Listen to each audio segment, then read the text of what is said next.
Watet tagalan perkataan tayang orang Aceh yang punya aneh. Aneh Yang tengah banjir ke bilik Allah. Cuk HP kamera kinang bajai basah, luar basah, mecap apa yang nak. Leh kamera apa buat TikTok. Tulis dia tu. Sudah datang tamu Allah akhir tahun 2021. Tamu yang enggak diundang. Tamu yang enggak diundang. Nyandra orang malam diundang bala tai dipegang. Ipegat buat TikTok, goyang-goyang buat TikTok, uleh hana itu kinam pakaian kafe, bajai kafe, luar kafe. Anda sadar tu bahawa yang tengah undang bala. Bahkan yang tengah bala undang bala. Nah lagi lumpah yang mana? Kinang bajai basah, luar basah. Kamera apa buat TikTok. Mecap apa yang nak.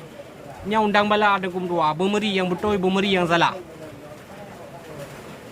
Kan aneh tengok macam tengah bala ke bilik Allah menang kena cok sebuah pelajaran. Bahkan jid ke sebuah hiburan. Kan cuma sekedar hiburan. Bahkan jid ke sebuah cara hui bala.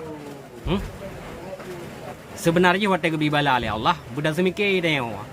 Penyawa sebuah cobaan. Adapun nyawa sebuah teguran. Atau nyawa sebuah kutukan. Amdehnya Nabi ke. Memang sebuah ujian tak sabar. Memang sebuah teguran tak perbaiki roh dari hanagot begot. Dari yang kurang got tak tambah lebih got. Sebuah kutukan laki ampun ba Allah, taubat. Yang menan baru nyokon. Aneh.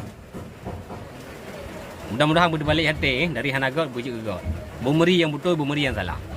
Butuh balik hati. Sang hotel he awai hana balik ate dang. Amdi hati mana hana balik dang. Ge pa mana tu hana balik dang. Makai cegang kemenan. Dumna teguran. Tapi hana sadar. Allah cedram dua. Bangsa Aceh, bangsa mulia.